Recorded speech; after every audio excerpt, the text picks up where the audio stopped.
Johnny Ludlow, first series by Mrs. Henry Wood. Johnny Ludlow, first series, 1874, consists of 26 short, self-contained stories. Each chapter explores different events, mysteries, and social issues, with Johnny Ludlow either observing or participating. You can enjoy each story individually, making this series perfect for watching one chapter at a time. Chapter 1. Losing Lena. We lived chiefly at Dyke Manor, a fine old place, so close upon the borders of Warwickshire and Worcestershire that many people did not know which of the two counties it was really in. The house was in Warwickshire, but some of the land was in Worcestershire. The squire had, however, another estate, Crabcott, all in Worcestershire, and very many miles nearer to Worcester. Squire Todditley was rich, but he lived in the plain, good old-fashioned way that his forefathers had lived. Almost a homely way, it might be called, in contrast with the show and parade that have sprung up of late years. He was respected by everyone, and though hot-headed and impetuous, he was simple-minded, open-handed, and had as good a heart as any one ever had in this world. An elderly gentleman now, was he, of middle height, with a portly form and a red face. And his hair, what was left of it, consisted of a few scanty, lightish locks, standing up straight on the top of his head. The squire had married, but not very early in life. His wife died in a few years, leaving one child only, a son, named after his father, Joseph. Young Joe was just the pride of the manor and of his father's heart. I, writing this, am Johnny Ludlow, and you will naturally want to hear what I did at Dyke Manor and why I lived there. About 3 miles distance from the manor was a place called the Court. Not a property of so much importance as the manor, but a nice place for all that. It belonged to my father, William Ludlow. He and Squire Todditley were good friends. I was an only child, just as Todd was, and, like him, I had lost my mother. They had christened me John, but always called me Johnny. I can remember many incidents of my early life now, but I cannot recall my mother to my mind. She must have died, at least I fancy so, when I was 2 years old. One morning, 2 years after that, when I was about 4, the servants told me I had a new mama. I can see her now as she looked when she came home. Tall, thin, and upright, with a long face, pinched nose, a meek expression, and gentle voice. She was a Miss Marks who used to play the organ at church and had hardly any income at all. Hannah said she was sure she was 35 if she was a day. She was talking to Eliza while she dressed me, and they both agreed that she would probably turn out to be a Tartar, and that the master might have chosen better. I understood quite well that they meant Papa, and asked why he might have chosen better, upon which they shook me and said they had not been speaking of my Papa at all, but of the old blacksmith round the corner. Hannah brushed my hair the wrong way, and Eliza went off to see to her bedrooms. Children are easily prejudiced, and they prejudiced me against my new mother. Looking at her with the eyes of maturer years, I know that though she might be poor in pocket, she was good and kindly, and every inch a lady. Papa died that same year. At the end of another year, Mrs. Ludlow, my stepmother, married Squire Todditley, and we went to live at Dyke Manor. She, I, and my nurse Hannah. The Court was let for a term of years to the Sterlings. Young Joe did not like the new arrangements. He was older than I, could take up prejudices more strongly, and he took a mighty strong one against the new Mrs. Todditley. He had been regularly indulged by his father and spoilt by all the servants, so it was only to be expected that he would not like the invasion. Mrs. Todditley introduced order into the profuse household, hitherto governed by the servants. They and young Joe equally resented it. They refused to see that things were really more comfortable than they used to be, and at half the cost. 2 babies came to the manor. Hugh first, Lena next. Joe and I were sent to school. He was as big as a house, compared with me, tall and strong and dark, with an imperious way and will of his own.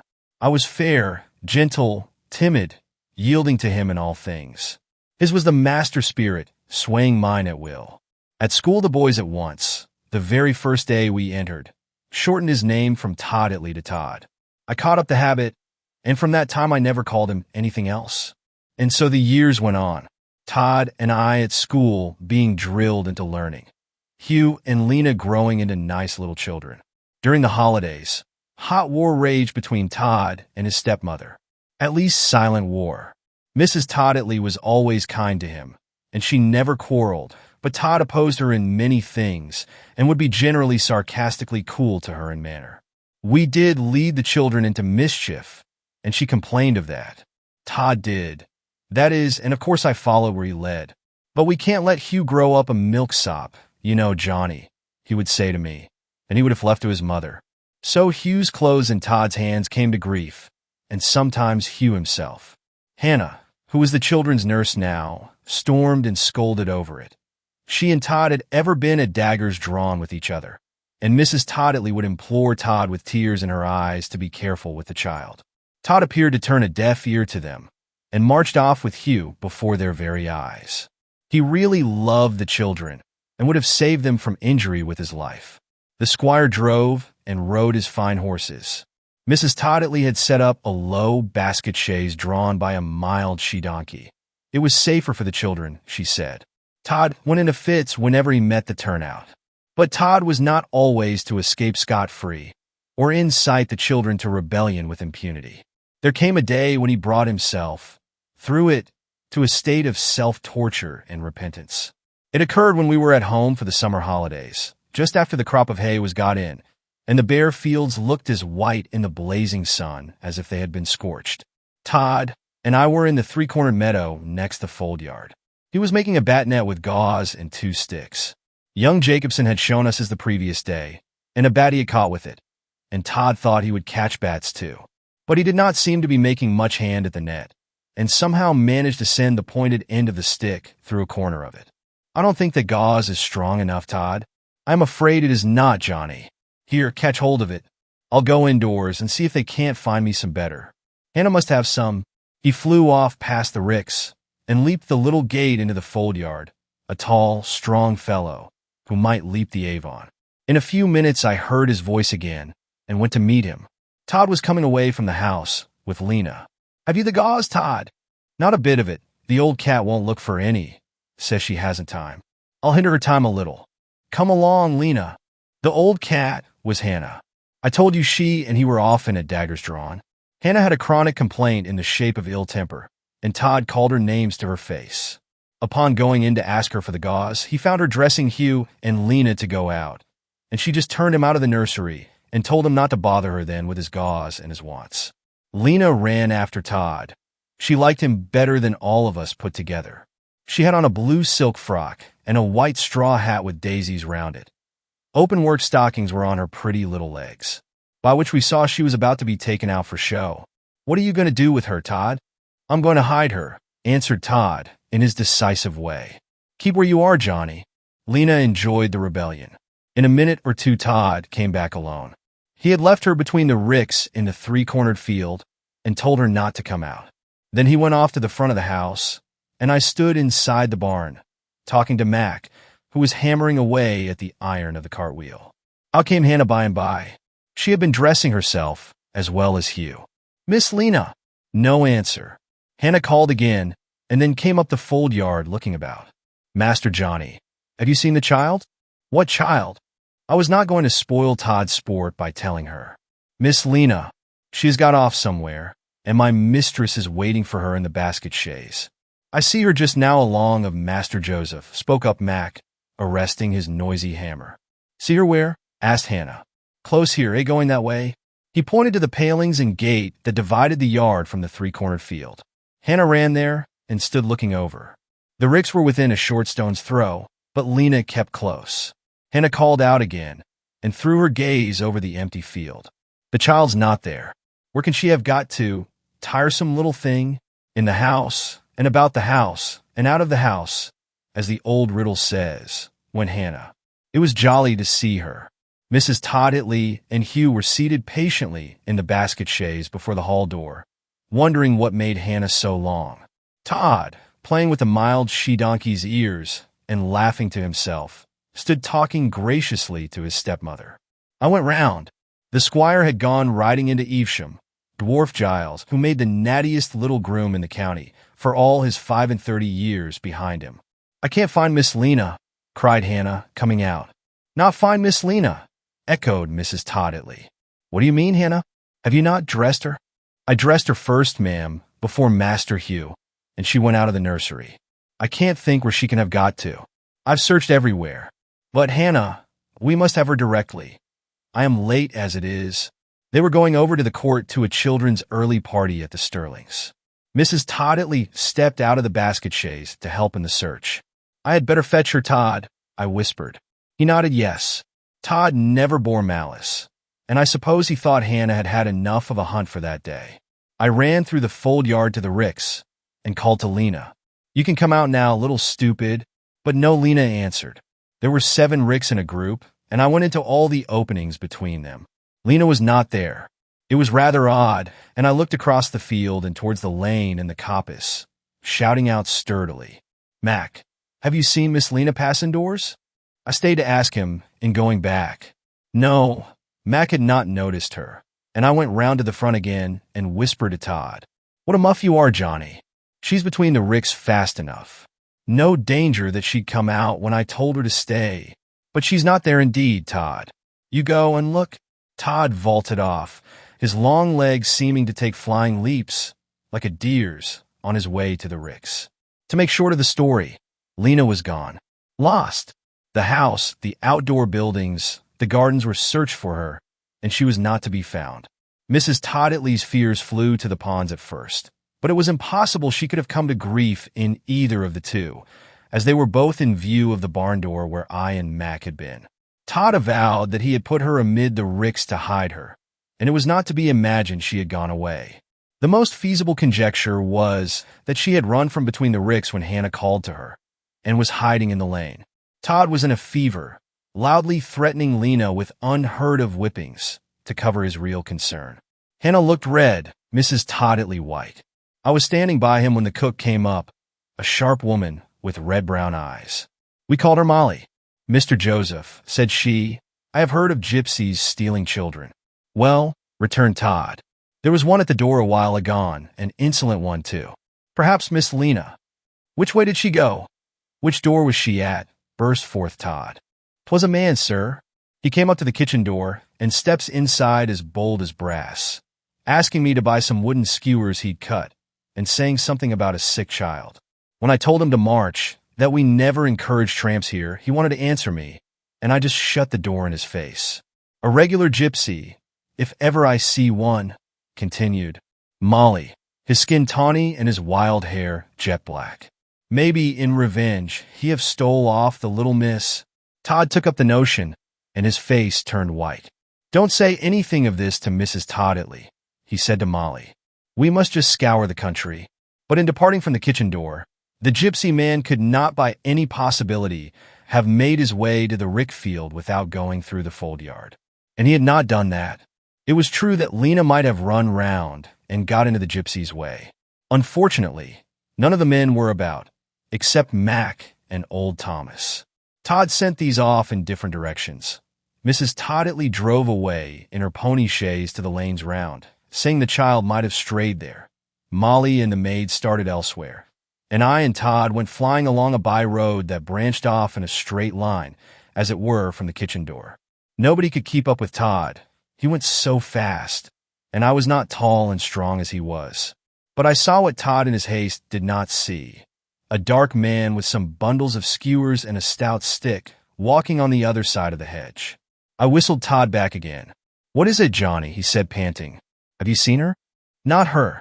But look there. That must be the man Molly spoke of." Todd crashed through the hedge as if it had been so many cobwebs and accosted the gypsy. I followed more carefully, but got my face scratched. "Were you up at the great house, begging, a short time ago?" demanded Todd in an awful passion.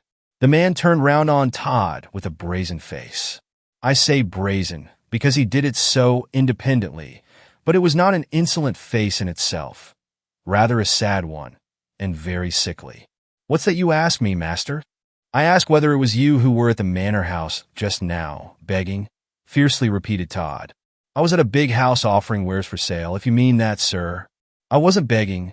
Call it what you please," said Todd, growing white again. "What have you done with the little girl?" For, you see, Todd had caught up the impression that the gypsy had stolen Lena, and he spoke in accordance with it. "I've seen no little girl, master." "You have?" and Todd gave his foot a stamp. "What have you done with her?" The man's only answer was to turn round and walk off, muttering to himself. Todd pursued him, calling him a thief and other names, but nothing more satisfactory could he get out of him. "He can't have taken her, Todd. If he had, she'd be with him now. He couldn't eat her, you know. He may have given her to a Confederate. What to do? What do gypsies steal children for?" Todd stopped in a passion, lifting his hand. "If you torment me with these frivolous questions, Johnny, I'll strike you. How do I know what's done with stolen children? Sold, perhaps. I'd give £100 out of my pocket at this minute if I knew where those gypsies were encamped." We suddenly lost the fellow. Todd had been keeping him in sight in the distance. Whether he disappeared up a gum tree or into a rabbit hole, Todd couldn't tell, but gone he was. Up this lane, down that one, over this moor, across that common. So raced Todd and I.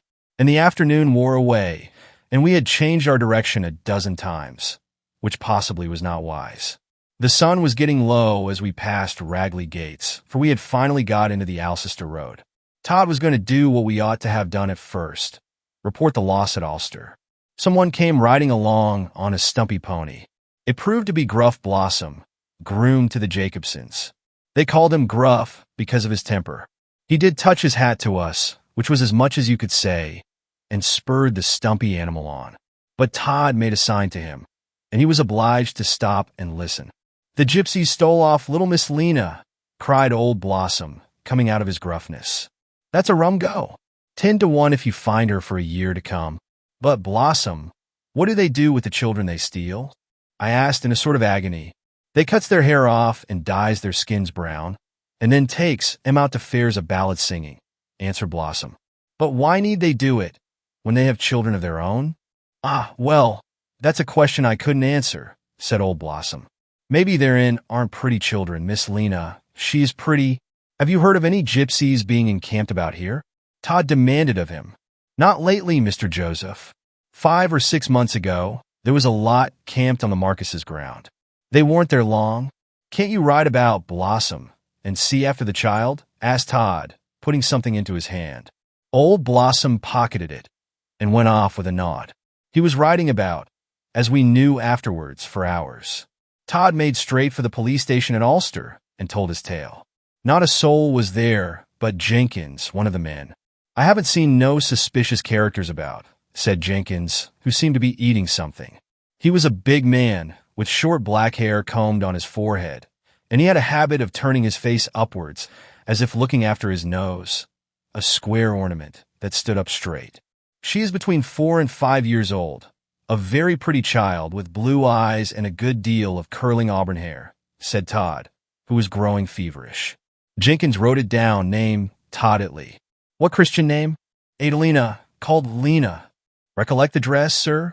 "Pale blue silk, straw hat with wreath of daisies round it, open-worked white stockings and thin black shoes. White drawers," recounted Todd, as if he had prepared the list by heart coming along. "That's bad, that dress is," said Jenkins, putting down the pen. "Why is it bad?" "'Cause the things is tempting. Quite half the children that get stole is stole for what they've got upon their backs. Tramps and that sort will run a risk for a blue silk that they'd not run for a brown holland pinafore. Auburn curls, too," added Jenkins, shaking his head. "That's a temptation also. I've knowed children sent back home with bare heads afore now." "Any ornaments, sir?" She was safe to have on her little gold neck chain and cross. "They are very small, Jenkins. Not worth much."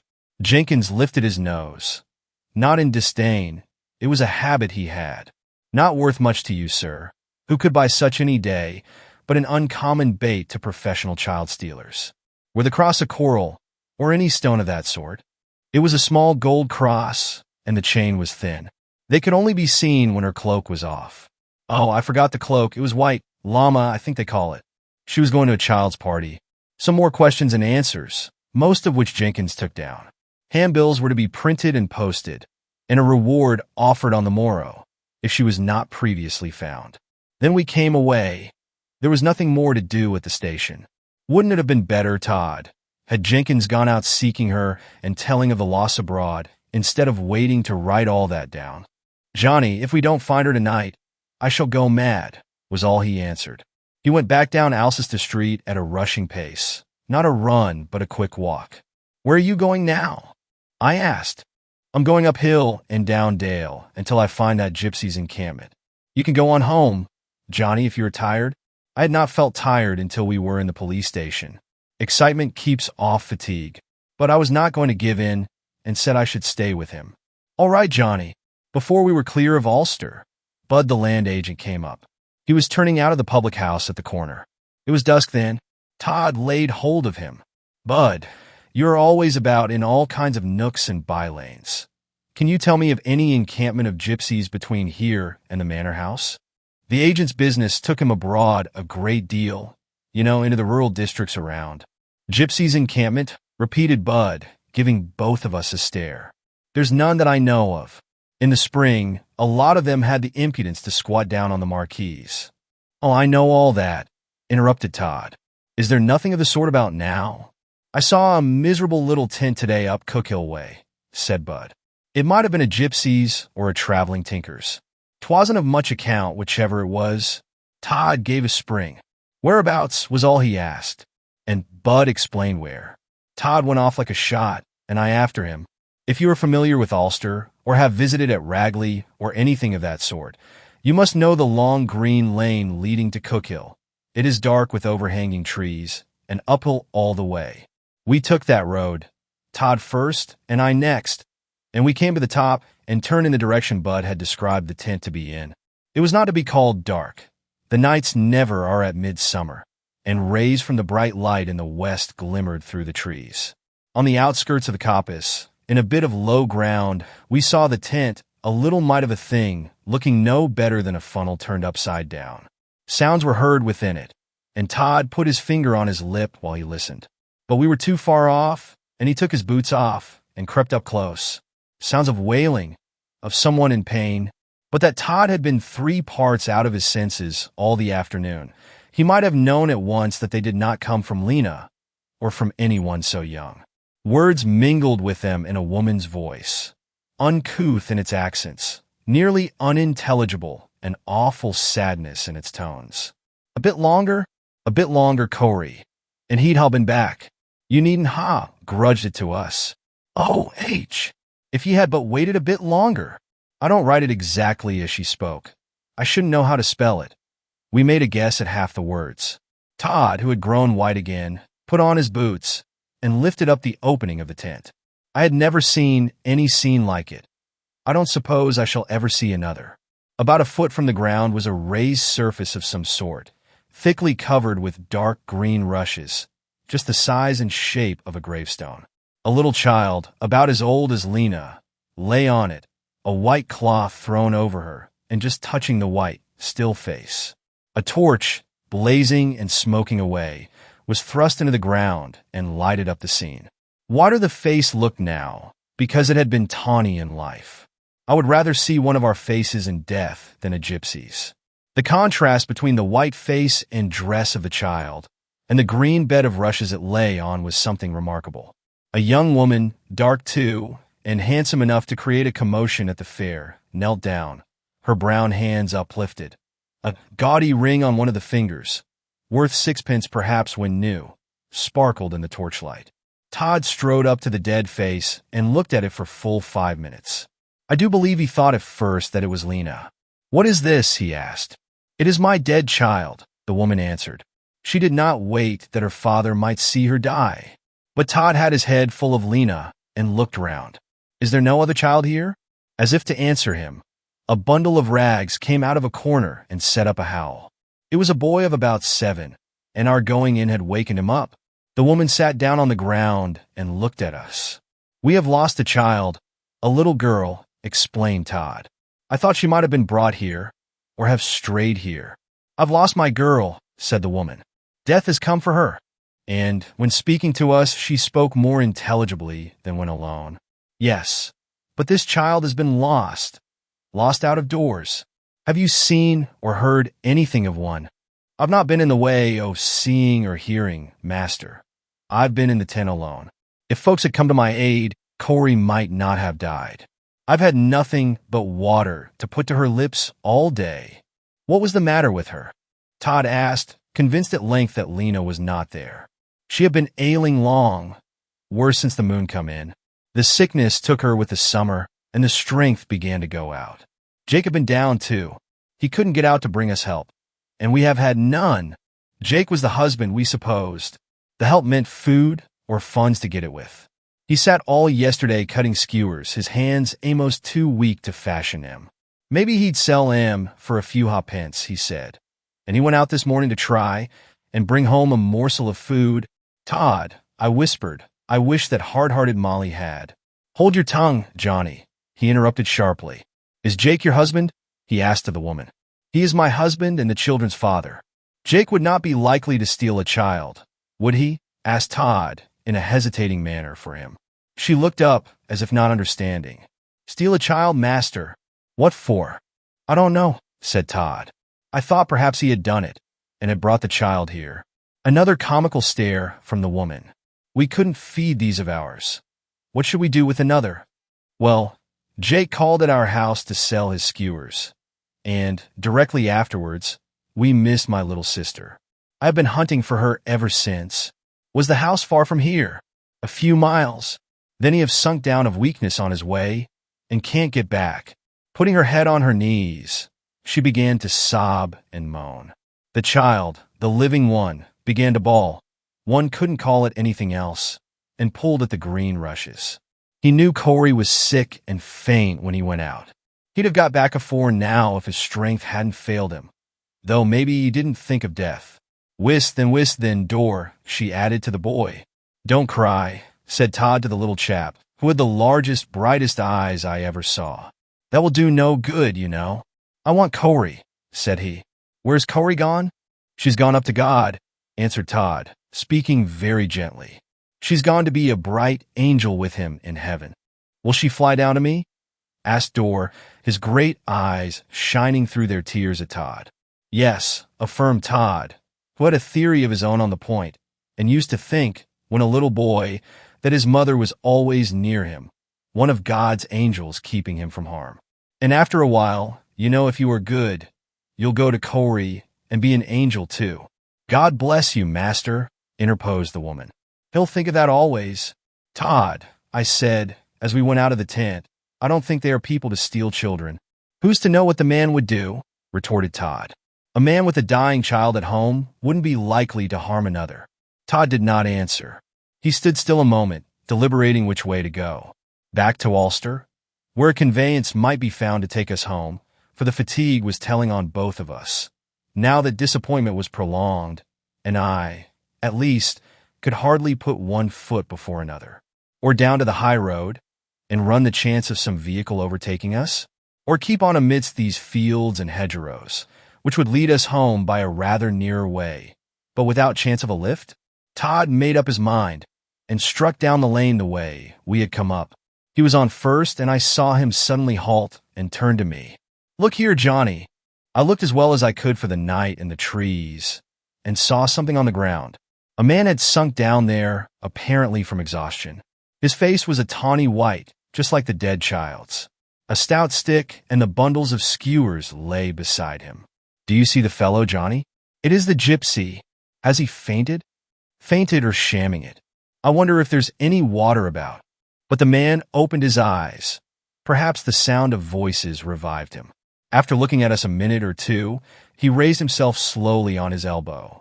Todd, the one thought uppermost in his mind, said something about Lena. "The child's found, master." Todd seemed to give a leap. I know his heart did.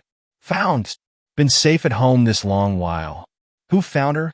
"'Twas me, master." "Where was she?" asked Todd, his tone softening. "Let us hear about it." "I was making back for the town. We supposed he meant Ulster, and missed the way.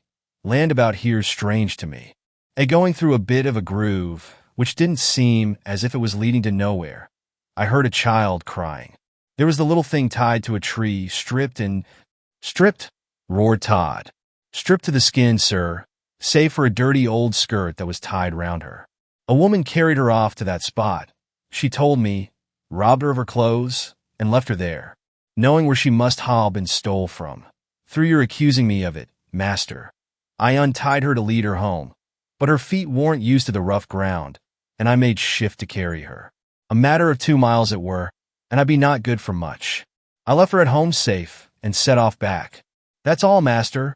What were you doing here? Asked Todd, as considerately as if he had been speaking to a lord. Resting? I suppose I fell, master. I don't remember nothing, since I was tramping up the lane, till your voices came. I've had naught inside my lips today, but a drink o' water. Did they give you nothing to eat at the house when you took the child home? He shook his head. I saw the woman again, nobody else. She heard what I had to say about the child, and she never said, thank ye. The man had been getting on his feet, and took up the skewers, that were all tied together with string and the stick. But he reeled as he stood, and would have fallen again, but for Todd. Todd gave him his arm. We are in for it, Johnny, said he aside to me. Pity, but I could be put in a picture. The Samaritan helping the destitute. I not accept of ye, sir, but that I have a child sick at home, and want to get to her. There's a piece of bread in my pocket that was give me at a cottage today. Is your child sure to get well? Asked Todd, after a pause, wondering whether he could say anything of what had occurred, so as to break the news. The man gazed right away into the distance, as if searching for an answer in the far-off stars shining there. There's been a death look in her face this day, and night past, master. But the Lord's good to us all, and sometimes, when he takes children, it is done in mercy, said Todd. Heaven is a better place than this. Aye, rejoined the man, who was leaning heavily on Todd, and could never have got home without him, unless he had crawled on hands and knees. I've been sickly on and off for this year past, worse lately, and I've thought at times that if my own turn was coming, I'd be glad to see my children gone afore me. Oh, Todd, I whispered, in a burst of repentance. How could we have been so hard with this poor fellow and roughly accused him of stealing Lena? But Todd only gave me a knock with his elbow. I fancy it must be pleasant to think of a little child being an angel in heaven, a child that we have loved, said Todd. Aye, aye, said the man. Todd had no courage to say more. He was not a parson. Presently he asked the man what tribe he belonged to, being a gypsy. I'm not a gypsy, master. Never was one yet. I and my wife are dark-complexioned by nature. Living in the open air has made us darker. But I'm English-born, Christian too. My wife's Irish, but they do say she comes of a gypsy tribe. We used to have a cart and went about the country with crockery. But a year ago, when I got ill and lay in a lodging, the things were seized for rent and debt. Since then it's been hard lines with us. Yonder's my bit of a tent, master, and now I can get on alone. Thanking ye kindly. I am sorry I spoke harshly to you today, said Todd. Take this. It is all I have with me. I'll take it, sir, for my child's sake. It may help to put the strength into her. Otherwise I'd not. We're honest. We've never begged. Thank ye both, masters, once again. It was only a shilling or two. Todd spent, and never had much in his pockets. I wish it had been sovereigns, said he to me. But we will do something better for them tomorrow, Johnny. I'm sure the pater will. Todd, said I, as we ran on, had we seen the man close before and spoken with him, I should never have suspected him. He has a face to be trusted. Todd burst into a laugh. There you are, Johnny, at your faces again. I was always reading people's faces and taking likes and dislikes accordingly. They call me a muff for it at home, and for many other things, Todd especially, but it seemed to me that I could read people as easily as a book. Duffham, our surgeon at Church Dykeley, bade me trust to it as a good gift from God. One day, pushing my straw hat up to draw his fingers across the top of my brow, he quaintly told the squire that when he wanted people's characters read, to come to me to read them. The squire only laughed in answer. As luck had it, a gentleman we knew was passing in his dog-cart when we got to the foot of the hill. It was old Pitchley. He drove us home, and I could hardly get down. I was so stiff. Lena was in bed, safe and sound. No damage, except fright and the loss of her clothes. From what we could learn, the woman who took her off must have been concealed amidst the ricks when Todd put her there.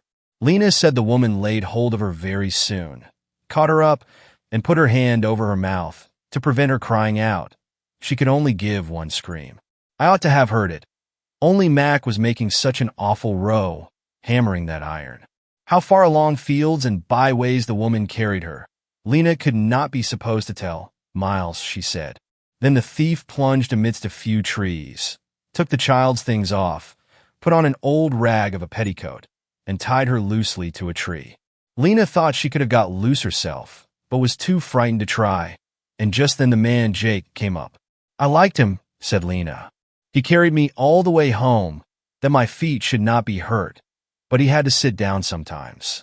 He said he had a poor little girl who was nearly as badly off for clothes as that, but she did not want them now. She was too sick. He said he hoped my papa would find the woman and put her in prison. It is what the squire intended to do, chance helping him. But he did not reach home till after us, when all was quiet again, which was fortunate. I suppose you blame me for that? Cried Todd to his stepmother. No, I don't, Joseph, said Mrs. Todd-Itley.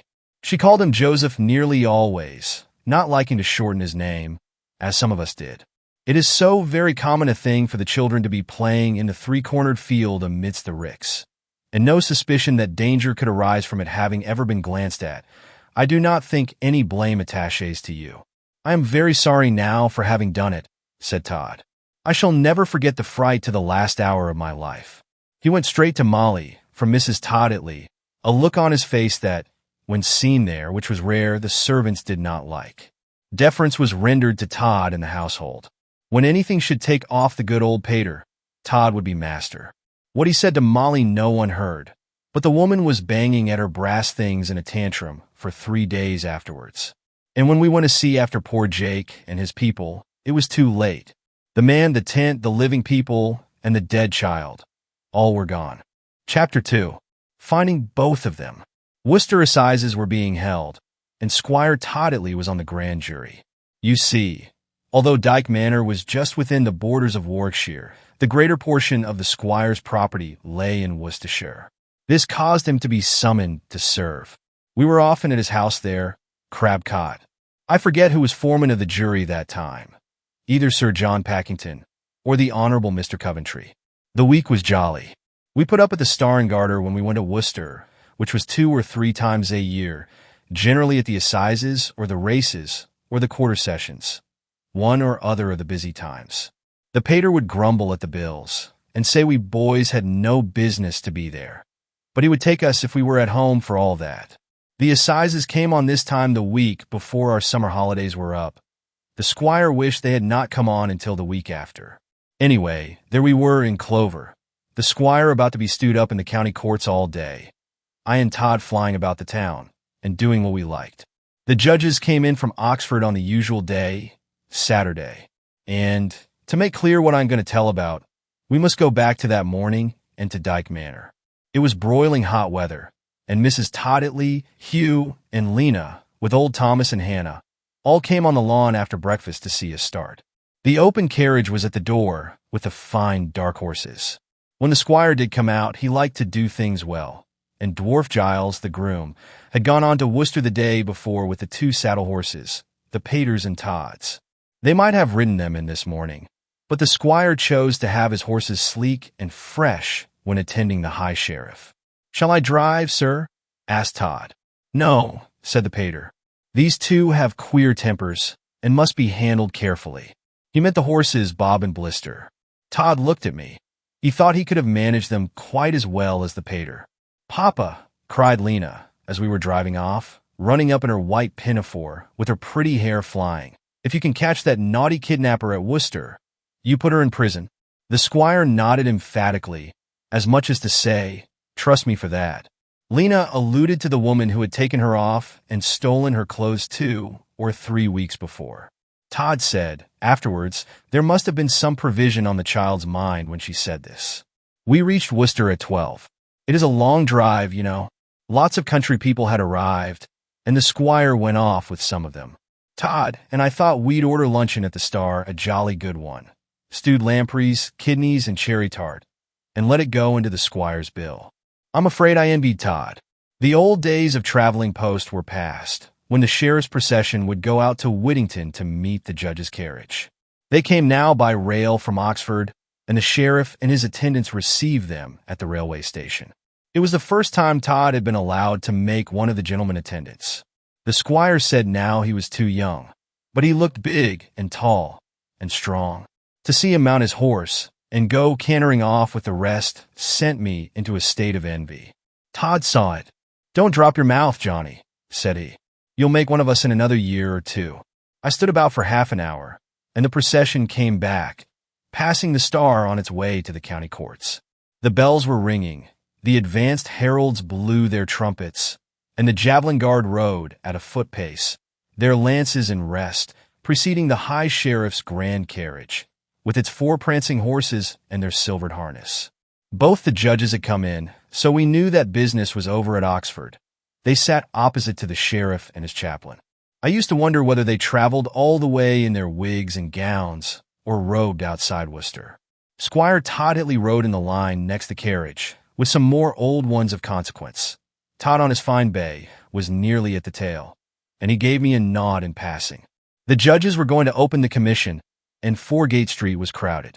The high sheriff that year was a friend of ours, and the pater had an invitation to the banquet he gave that evening. Todd thought he ought to have been invited too. "It's sinfully stingy of him, Johnny, when I am pricked for sheriff, and I suppose my turn will come some time, either for Warwickshire or Worcestershire. I'll have more young fellows to my dinner than old ones." The squire, knowing nothing of our midday luncheon, was surprised that we chose supper at 8 instead of dinner at 6, but he told the waiter to give us a good one. We went out while it was getting ready and walked arm in arm through the crowded streets. Worcester is always full on a Saturday evening. It is market day there, as everyone knows, but on a size Saturday the streets are almost impassable. Todd, tall and strong, held on his way and asked leave of none.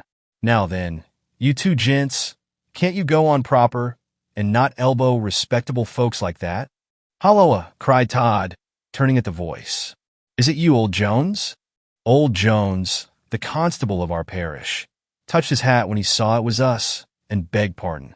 We asked what he was doing at Worcester, but he had only come on his own account. "On the spree," Todd suggested to him. "Young Mr. Todd Hitley," cried he, the way he chiefly addressed Todd, "I not be sure but that woman's took, her that served out little Miss Lena." "That woman," said Todd. "Why do you think it?" Old Jones explained. A woman had been apprehended near Worcester the previous day, on a charge of stripping 2 little boys of their clothes in Perrywood. The description given of her answered exactly, old Jones thought, to that given by Lena.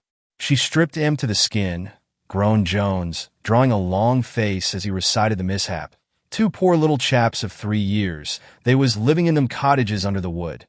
Not as much as their boots did she leave on 'em. When they got home their folks didn't know 'em. Quite naked they was, and bleeding with terror, like a brace of shorn sheep." Todd put on his determined look. "And she is taken, you say, Jones?" "She was took yesterday, sir. They had her before the justices this morning, and the little fellows knowed her at once. As the sizes was on, leastways as good as on, their worships committed her for trial there, and then Policeman Cripp told me all about it. It was him that took her. She's in the county jail. We carried the tale to the pater that night, and he dispatched a messenger to Mrs. Todd Hitley to say that Lena must be at Worcester on the Monday morning. But there's something to tell about the Sunday yet. If you have been in Worcester on a size Sunday, you know how the cathedral is on that morning crowded. Enough strangers are in the town to fill it. The inhabitants who go to the churches at other times attended it then, and King Mob flocks in to see the show. Squire Todd Hitley was put in the stalls. Todd and I scrambled for places on a bench. The alterations in the cathedral, going on for years before that, and going on for years since, and going on still, caused space to be limited, and it was no end of a cram. While people fought for standing places, the procession was played in to the crash of the organ. The judges came, glorious in their wigs and gowns. The mayor and aldermen were grand as scarlet and gold chains could make them, and there was a large attendance of the clergy in their white robes. The bishop had come in from Hartlebury and was on his throne, and the service began. The Reverend Mr. Wheeler chanted. The dean read the lessons. Of course the music was all right. They put up fine services on assize Sundays now, and the sheriff's chaplain went up in his black gown to preach the sermon. 3/4 of an hour, if you'll believe me, before that sermon came to an end. Ere the organ had well played its amen to the bishop's blessing, the crowd began to push out. We pushed with the rest, and took up our places in the long cathedral nave to see the procession pass back again. It came winding down between the line of javelin men. Just as the judges were passing, Todd motioned me to look opposite.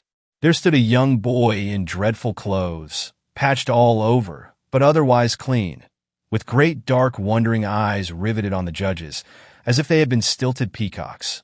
On their wigs, their solemn countenances, there held up scarlet trains. Where had I seen those eyes and their brightness? Recollection flashed over me before Todd's whisper. Jake's boy, the youngster we saw in the tent. To get across the line was impossible. Manners would not permit it, let alone the javelin guard.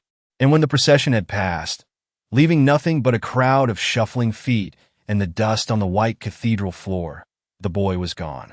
I say, Johnny, it is rather odd we should come on those tent people, just as the woman has turned up, exclaimed Todd, as we got clear of the cathedral. But you don't think they can be connected, Todd? Well, no, I suppose not. It's a queer coincidence, though. This we also carried to the squire, as we had the other news. He was standing in the star gateway. Look here, you boys, said he, after a pause given to thought. Keep your eyes open. You may come upon the lad again, or some of his folk. I should like to do something for that poor man. I've wished it ever since he brought home Lena, and that confounded Molly drove him out by way of recompense. And if they should be Confederates, sir, suggested Todd. Who confederates? What do you mean, Joe? These people and the female stripper. It seems strange they should both turn up again in the same spot. The notion took away the pater's breath. If I thought that, if I find it is so, he broke forth, I'll transport the lot. Mrs. Toddley arrived with Lena on Sunday afternoon. Early on Monday, the squire and Todd took her to the governor's house at the county prison, where she was to see the woman, as if accidentally, nothing being said to Lena. The woman was brought in, a bold jade with a red face, and Lena nearly went into convulsions at the sight of her. There could be no mistake the woman was the same, and the pater became red-hot with anger, especially to think he could not punish her in Worcester. As the fly went racing up Salt Lane after the interview, on its way to leave the squire at the county courts, a lad ran past. It was Jake's boy, the same we had seen in the cathedral.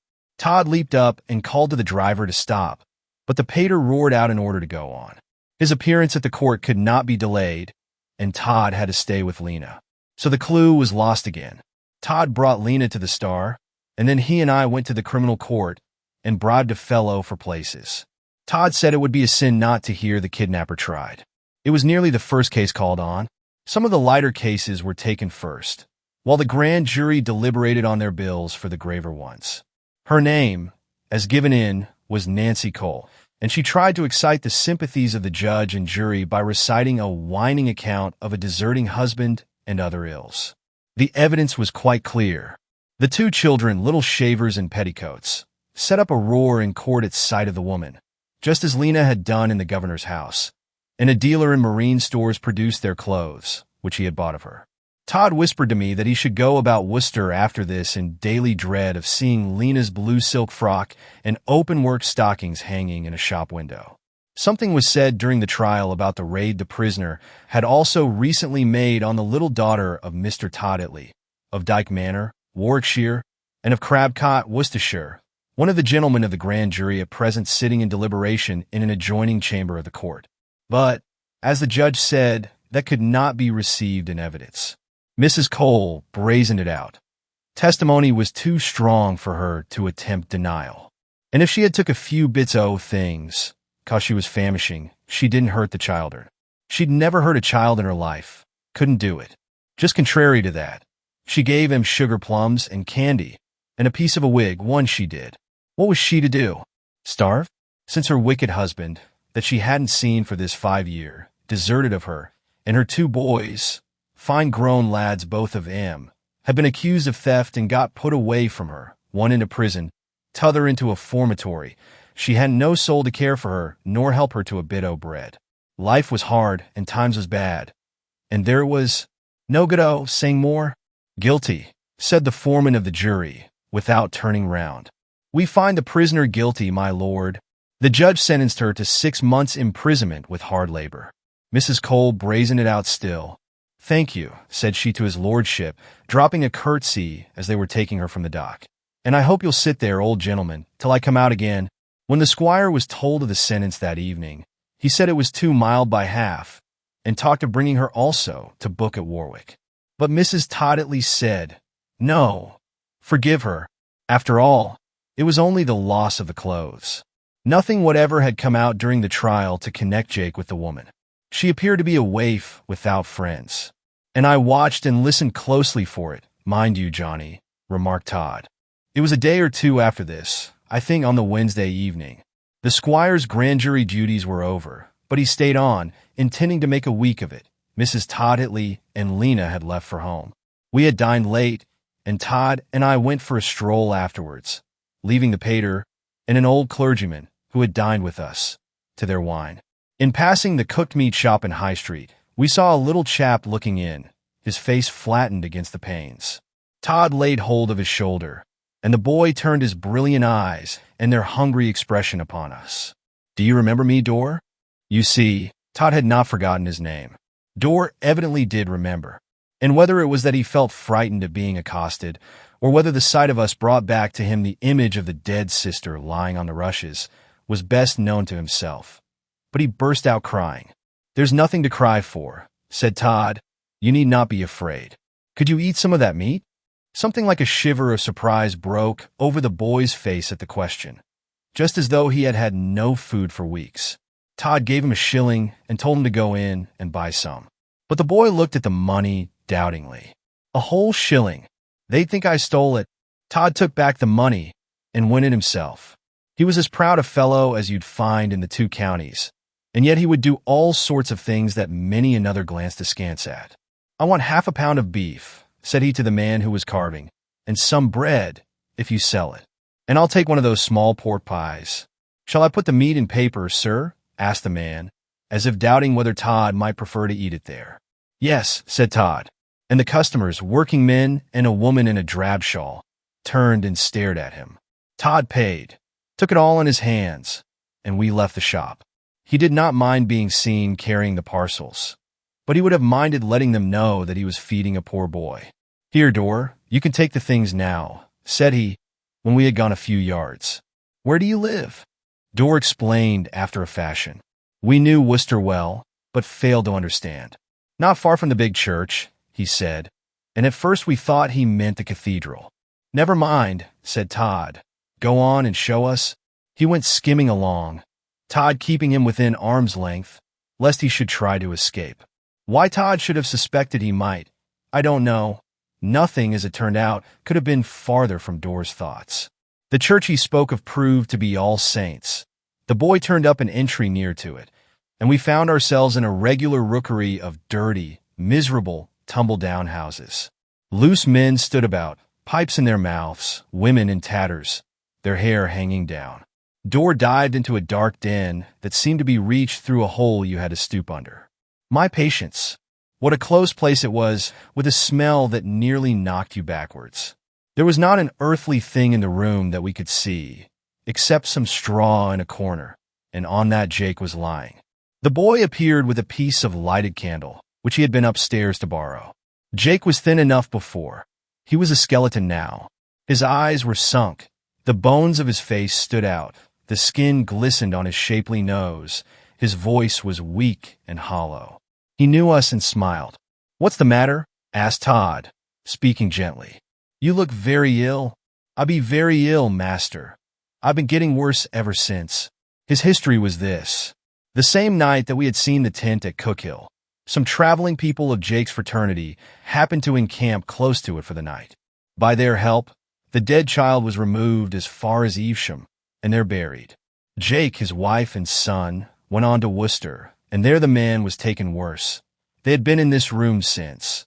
The wife had found a place to go to twice a week washing, earning her food and a shilling each time. It was all they had to depend upon, these 2 shillings weekly, and the few bits things they had, to use Jake's words, had been taken by the landlord for rent.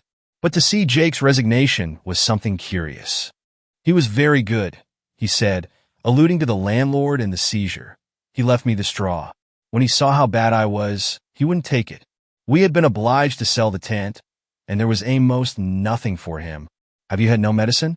No advice, cried Todd, speaking as if he had a lump in his throat. Yes, he had medicine. The wife went for it to the free place, he meant the dispensary, twice a week, and a young doctor had been to see him. Dorr opened the paper of meat and showed it to his father. The gentleman bought it me, he said, and this, and this. Couldn't you eat some? I saw the eager look that arose for a moment to Jake's face at sight of the meat. 3 slices of nice cold boiled beef, better than what we got at school. Dorr held out one of them. The man broke off a morsel, put it into his mouth, and had a choking fit. It's of no use, Dorr. Is his name Dorr? Asked Todd.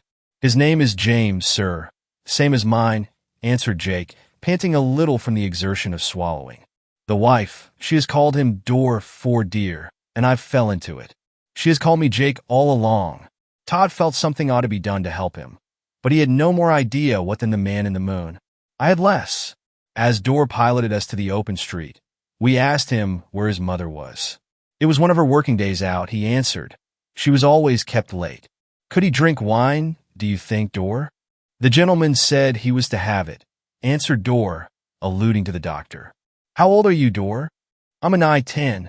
He did not look it. Johnny, I wonder if there's any place where they sell beef tea, cried Todd, as we went up Broad Street. My goodness! Lying there in that state, with no help at hand. I never saw anything so bad before, Todd. Do you know what I kept thinking of all the time? I could not get it out of my head. What? Of Lazarus at the rich man's gate. Johnny, lad, there seems an awful responsibility lying on some of us. To hear Todd say such a thing was stranger than all. He set off running, and burst into our sitting room in the Star, startling the pater, who was alone and reading one of the Worcester papers with his spectacles on. Todd sat down and told him all. Dear me, cried the pater, growing red as he listened. Why, Joe, the poor fellow must be dying. He may not have gone too far for recovery, father, was Todd's answer. If we had to lie in that close hole, and had nothing to eat or drink, we should probably soon become skeletons also. He may get well yet with proper care and treatment. It seems to me that the first thing to be done is to get him into the infirmary, remarked the pater. And it ought to be done early tomorrow morning, sir, if it's too late tonight. The pater got up in a bustle, put on his hat, and went out. He was going to his old friend, the famous surgeon, Henry Carden. Todd ran after him up Foregate Street, but was sent back to me. We stood at the door of the hotel, and in a few moments saw them coming along, the pater arm in arm with Mr. Carden. He had come out as readily to visit the poor helpless man as he would to visit a rich one. Perhaps more so. They stopped when they saw us, and Mr. Carden asked Todd some of the particulars. You can get him admitted to the infirmary at once, can you not? Said the pater, impatiently, who was all on thorns to have something done. By what I can gather, it is not a case for the infirmary, was the answer of its chief surgeon. We'll see. Down we went, walking fast, the pater and Mr. Carden in front, I and Todd at their heels, and found a room again with some difficulty. The wife was in then, and had made a handful of fire in the grate. What with the smoke, and what with the other agreeable accompaniments, we were nearly stifled. If ever I wished to be a doctor, it was when I saw Mr. Carden with that poor sick man. He was so gentle with him, so cheery and so kind. Had Jake been a duke, I don't see that he could have been treated differently. There was something superior about the man, too, as though he had seen better days. What is your name? Asked Mr. Carden. James Winter, sir, a native of Herefordshire.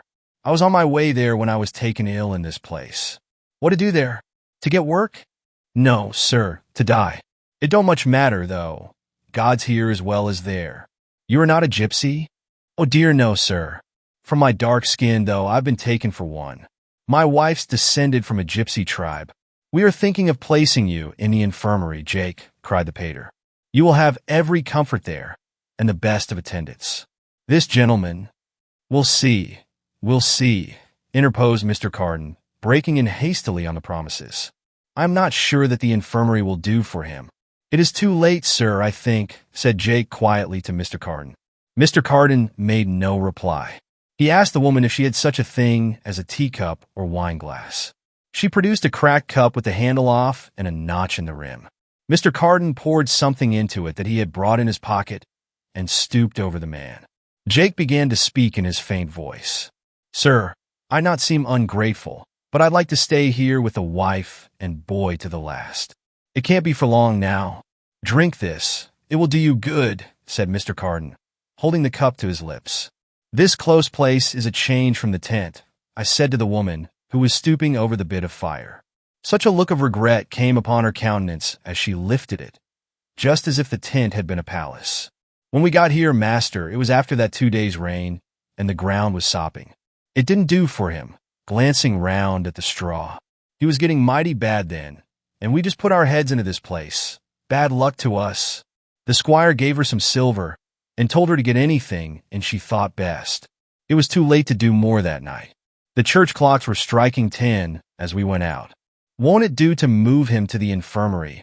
were the pater's first words to Mr. Carden. "Certainly not. The man's hours are numbered. There is no hope, I suppose?" "Not the least. He may be said to be dying now." No time was lost in the morning. When Squire Toddley took a will to heart, he carried it out, and speedily. A decent room with an airy window was found in the same block of buildings. A bed and other things were put in it. Some clothes were redeemed, and by 12 o'clock in the day Jake was comfortably lying there. The pater seemed to think that this was not enough. He wanted to do more. "His humanity to my child kept him from seeing the last moments of his," said he. "The little help we can give him now is no return for that. Food and clothes, and a dry, comfortable room, and wine and proper things for Jake, of which he could not swallow much. The woman was not to go out to work again while he lasted, but to stay at home and attend to him.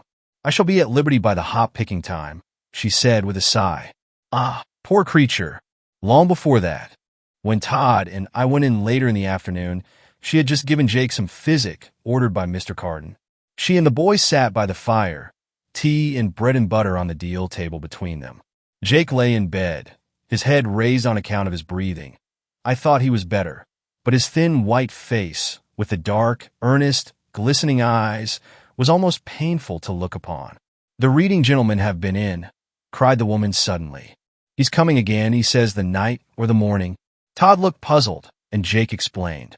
A good young clergyman, who had found him out a day or two before, had been in each day since with his Bible to read and pray. "God bless him," said Jake.